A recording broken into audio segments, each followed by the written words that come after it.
Ngaina nanige nakolukwa sesoki nasengi ngambo oyo nakomi Mikaela botikalaka bwato etangwege nanani bisanga nga nasengi zamba mwambe naloti nakei motako Mikaela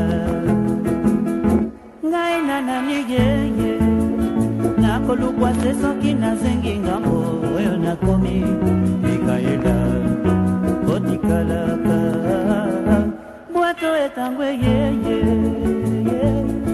nanani bisanga nga nasengi zamba mwambe naloti nakei motako. Bonsoir. Rebonsoir. Mesdames, Messieurs, nous vous souhaitons la bienvenue dans ce modeste cadre de collégion. Nous tenons à vous remercier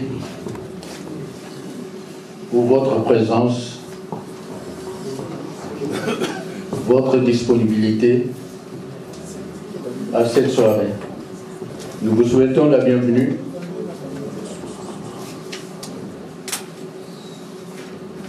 à cette soirée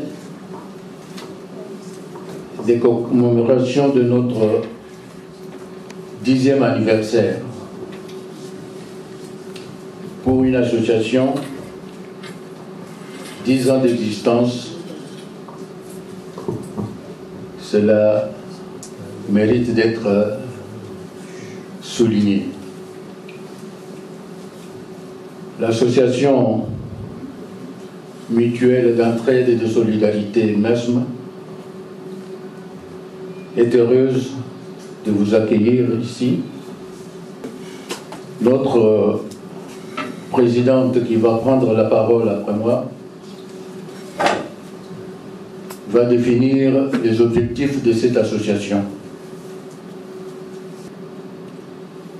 Après la présidente, nous allons écouter 3 orateurs que nous avons choisis pour nous entretenir des sujets d'actualité. Sans plus tarder, je vais passer la parole à notre présidente, Madame Marie-Eliane Kembi Bonga pour le mot de circonstance. Très chers invités, Mesdames et Messieurs les membres, au nom de la mutuelle d'entraide et de solidarité Malébo, nous avons un réel plaisir de vous accueillir ce soir dans ce cadre de la salle Collégium. Nous vous souhaitons d'emblée la bienvenue à cette fête. En effet, nous avons beaucoup de raisons de nous réjouir de faire la fête parce qu'il n'est pas donné à toute association de traverser une dizaine d'années et se porter de mieux en mieux. Cependant, avant de poursuivre notre adresse de circonstances, nous vous serons gré de bien vouloir vous lever et de consacrer une minute de silence en hommage de nos membres et de leurs familles, ainsi que de nombreux amis qui nous ont quittés ici et au pays.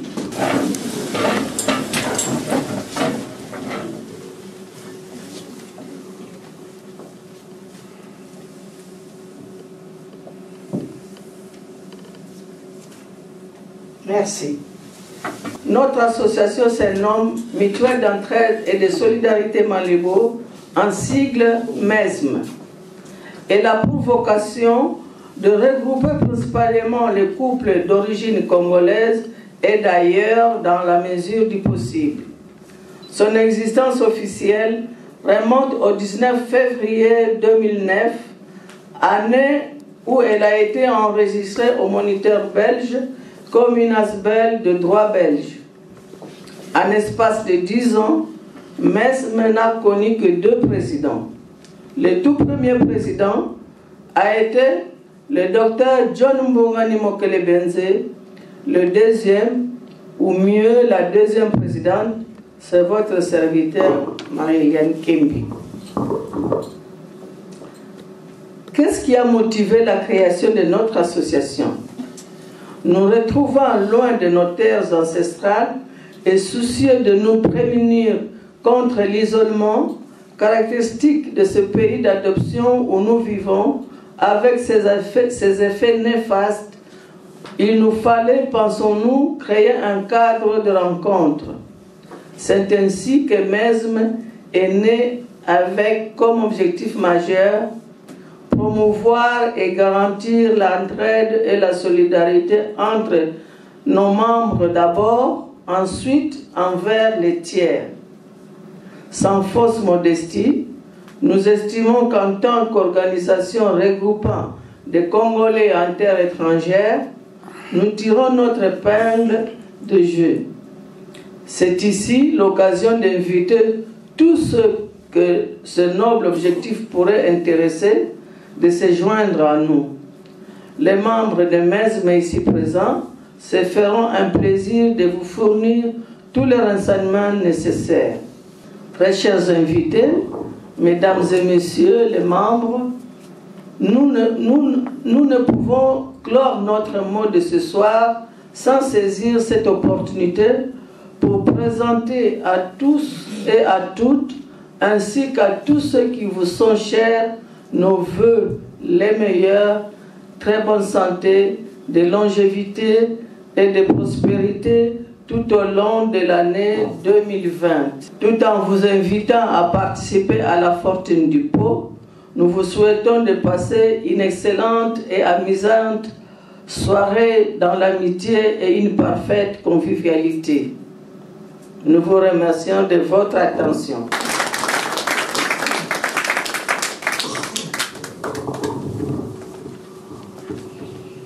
J'aimerais commencer par vous parler de l'avion en soi. L'avion, c'est une machine créée par l'homme qui a l'habitude de quitter le sol et monter en altitude, voler entre 10, 12, 13. Il y en a des avions comme les Concorde qui volaient à 18 000 mètres. Mais un avion qui vole si haut, tout le monde sait que l'homme n'est pas créé pour vivre en toute sécurité au-dessus des 3000 mètres. Parce que si vous amenez l'homme au-dessus des 3000 mètres, il tombe à ce qu'on appelle en hypoxie. Le manque d'oxygène fait qu'il ne se sentira même pas partir, il va tomber évanoui et puis partir tranquillement. Alors, pour permettre aux avions de voler au-dessus des 3000 mètres, on crée dans l'avion un environnement artificiel. Nous nous sentons à l'aise, nous sommes très bien. Mais si on nous amène à 10, 11, 12 000 mètres, la pression là-bas tombe à 200 millibars. C'est pour cela que souvent dans les avions, quand il y a un pirate qui vient avec un revolver, l'équipage se laisse faire. Pourquoi? S'il tire sur une fenêtre éclate ou n'importe quoi, il provoque automatiquement ce qu'on appelle une dépressurisation. Pour cela qu'avant de décoller, les hôtesses vous parlent de max d'oxygène. Ces max, en tombant, permettent aux passagers d'avoir un apport d'oxygène compris entre 12 et 15 minutes, pas plus. Ce qui permet à l'équipage de mettre l'avion en piqué pour atteindre une altitude minimum de 14 000 pieds, à peu près 3 500 mètres, 4 000 mètres, et permettre aux gens de respirer normalement. Et les équipages sont formés pour le faire dans les 3-4 minutes qui suivent ce qu'on appelle la dépressurisation. Et ça, sachez que quand vous mettez les masques, c'est pour juste 15 minutes maximum. Le temps à l'équipage de ramener l'avion à une altitude autorisée pour le bien-être des passagers. Ça, c'est un des points. La sécurité ne dépend pas que du pilote. La sécurité dépend aussi du passager. Vous devez voyager, vous êtes en train de préparer vos bagages, et quelqu'un vient, dit, Salisangai, Omemelangai, Pona, boye, boye, boye. N'acceptez jamais de prendre les colis d'autrui s'ils ne sont pas ouverts et vérifiés. Pourquoi? Personne ne sait ce qui se passe dans la tête d'un individu. Tout à l'heure, quand le commandant a dit que quand il y a des pirates dans l'avion, l'équipage ne s'en fait pas. Il va justement demander aux passagers de mettre le masque et il va faire le pic. Moi, mais je n'ai pas suivi le sort de pirates. Quand on a un pirate à bord d'un avion armé, souvent l'équipage ne peut rien faire contre eux. Pourquoi? Pour la simple raison que si ce monsieur se met à tirer, il risque de provoquer une dépressurisation de l'avion. Je ne comprends pas, je ne savais pas que c'est le pilote qui avait une licence. Je me dis, le pilote travaille pour une compagnie. Donc, je voulais juste savoir comment ça se passe. Parce que justement, dans le cas que je suivais, il y a un pilote qui a causé un crash parce qu'il était pressé.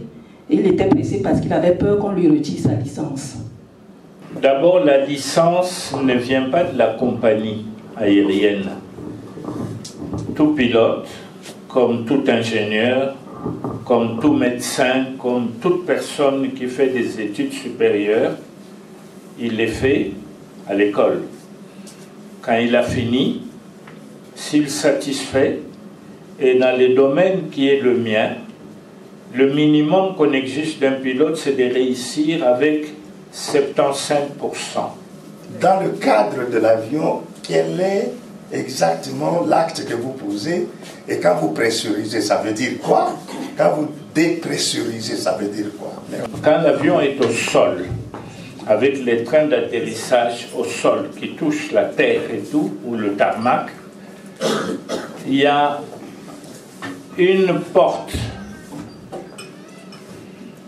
qui reste ouverte, qui empêche de pressuriser l'avion. Donc au sol, nous savons que nous allons décoller, nous allons voler à telle altitude. Nous préparons la pressurisation pour que, quand on atteindra cette altitude, qu'on ait une différentielle acceptable pour l'avion. Et la pressurisation commence au moment où les trains d'atterrissage quittent le sol. Alors je me dis, mais est-ce qu'il n'y a pas d'accident causé par le facteur humain? Et tout ça, il y a eu un accident en Asie, un pilote qui avait une dette terrible, il avait dépensé $1 million, je pense, je ne sais pas combien de temps, et on lui avait dit, si tu ne payes pas ta dette dans autant de temps, on te fait la peau. Et les gars a craché l'avion. Ça fait partie du facteur humain.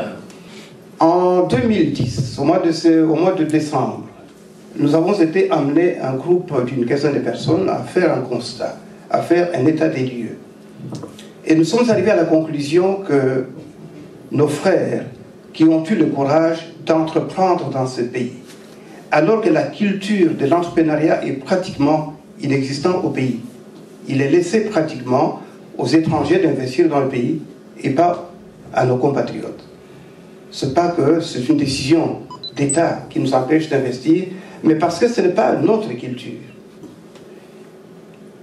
Imaginez-vous que nous avons de l'argent dans toutes les banques ici, en termes de dépôt et aussi en termes d'épargne. Mais allez à la banque demander un crédit, on ne vous l'accordera pas. Et pourtant, la banque a votre argent.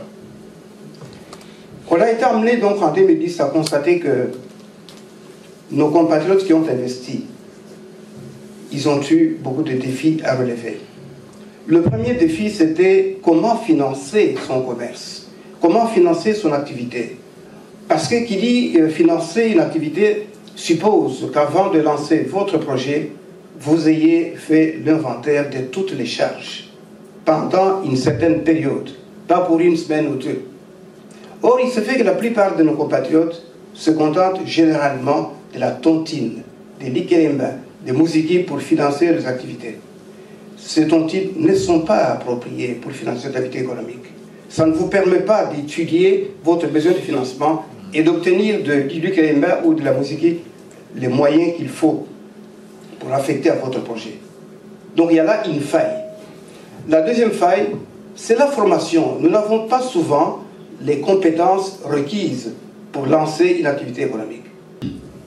On est arrivé à dire, mais cherchons des solutions, non pas à l'extérieur, mais dans nos poches, il y a des solutions. Les obstacles sont là, mais un obstacle n'est pas fait pour qu'on s'arrête. Il est fait pour être surmonté. Mais quelle solution pouvons-nous trouver dans nos poches? Eh bien, on s'est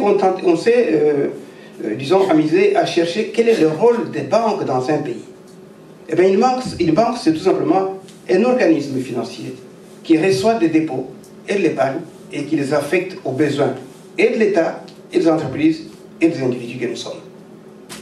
Alors on s'est dit, mais si, au lieu que les banques mobilisent notre épargne et l'affectent à nos besoins, nous mobilisions notre épargne à nous, dans une banque, sur un seul et même compte d'épargne, on change de rôle. C'est nous qui allons affecter notre épargne à nos besoins et non plus la banque. Imaginez 1000 personnes épargnant chaque mois, tout simplement 50 €. Eh bien, nous avons chaque mois 50 000 €. Sur une année, ça nous fait 600 000. On n'a plus besoin de banque. On s'est dit, il ne faut pas en rester aux idées, il faut passer aux actes. Et passer aux actes supposait ouvrir un compte dans une banque et commencer à épargner tous dans cette banque et sur un seul et même compte d'épargne. Je crois que vous êtes plus ou moins une société coopérative. Alors, il y a un chapitre que vous avez certainement oublié sciemment peut-être, celui de savoir quelles sont les conditions pour adhérer dans votre société coopérative et quels sont les garde-fous que vous avez mis en place pour qu'il n'y ait pas de dérive. Eh bien, pour entrer dans l'association, nous payons tous 50 €.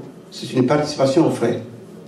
Le reste, chaque personne épargne son argent, qu'il peut prendre quand il veut et quand il en a besoin. Mais dans le cas où il a besoin de plus que ce qu'il a épargné, dans ce cas-là, il ne touche pas à l'épargne, parce que nous n'avons pas d'autre garantie que son épargne. Mais les garde-fous, c'est d'abord chacun d'entre nous, qui doit être conscient que son épargne, d'abord, lui revient à tout moment.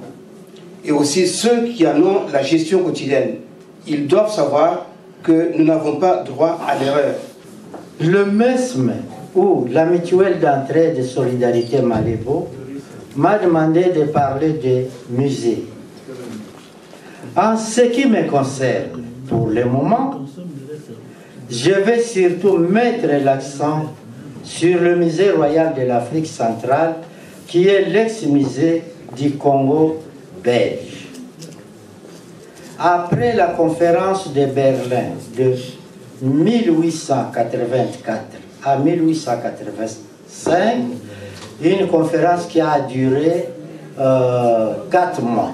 Ça a commencé en novembre 84 pour terminer en février 85, où les grandes puissances du monde dépassèrent le continent africain. Le roi Léopold II, le roi des Belges, cherchait à étendre au-delà des mers les perspectives de son petit pays qui est la Belgique où nous habitons. pour atteindre son objectif, c'est-à-dire pour réaliser un tel projet, le roi Léopold II sollicita la collaboration de l'indispensable organisateur, l'explorateur Henry Morton Stanley. 1878 et 1885, de ces deux grandes personnalités, ce qui fait Léopold II et Stanley, naîtrait l'État indépendant du Congo, qui était la propriété privée du roi Léopold II, comme vous le savez. Pour faire connaître à la Belgique et au monde entier son dynamisme et son œuvre au Congo, et pour faire connaître aussi les possibilités économiques et intérêts scientifiques de l'Afrique centrale, le roi Léopold II organisa en 1897 une exposition temporaire ici en Belgique, à Tervuren, en tant que volet colonial de l'exposition universelle de Bruxelles. Mais avant cela, le roi Léopold II avait alors construit le palais des colonies au sein de son domaine royal de Tervuren. Le succès qu'a connu cette exposition incita le roi de transformer le palais des colonies en un musée permanent. C'est ainsi que le musée du Congo, véritable institution scientifique, vit le jour. Le palais des colonies, ne parvenant plus à abriter les collections, le roi Léopold II décida de construire un bâtiment plus vaste. Mais c'est le roi Albert Ier qui inaugura le musée du Congo belge le 30 avril 1910. Le roi Léopold II étant mort en 1909, un an avant l'inauguration du musée. En 1908, le roi Léopold II cède sa propriété privée à la Belgique, c'est-à-dire l'État indépendant du Congo devient Congo belge. En 1952, le musée subit une légère retouche de l'adjectif royal et s'appellera Musée royal du Congo belge. En 1960, après l'indépendance du Congo belge, vu que le Congo n'était plus colonie belge, le musée entre dans l'histoire sous le nom de Musée royal de l'Afrique centrale.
Odika Soule nasi naponi boloko motema nanga mpo ekita nakoyebisa sekanda nanga esila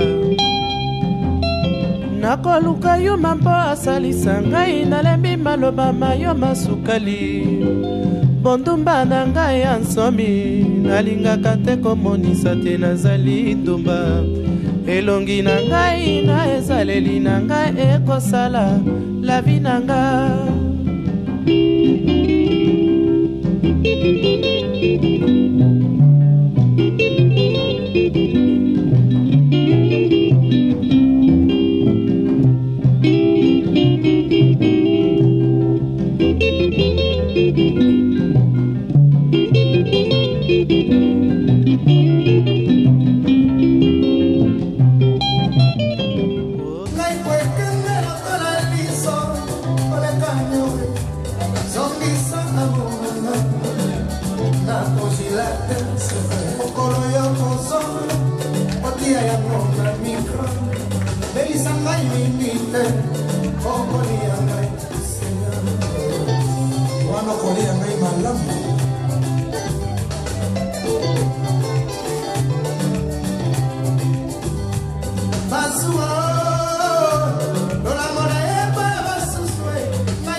La fierté d'Afrique. Circo Chamami. Région à Londres. Son Excellence Didier Moumou.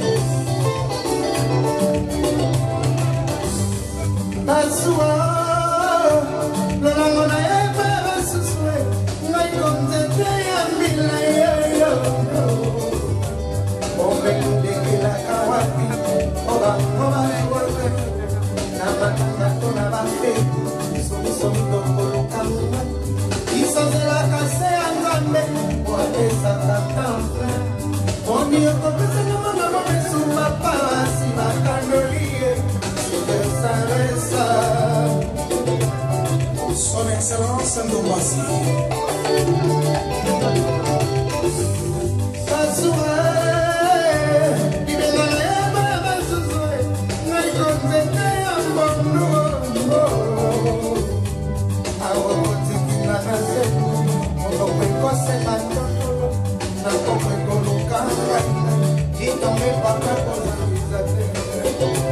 Dani et Savé.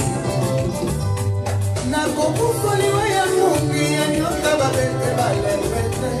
Nanya miboma sembona Yesu. Itoyoka teo. Ebelela miboma kaka sembo ya bolingoke.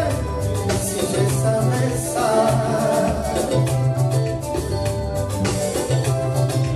Chimita.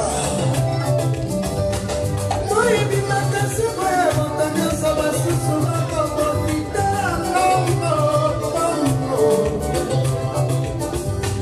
Liboke ya moningo somela mapanga soki ozala mwana espoir.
Ay,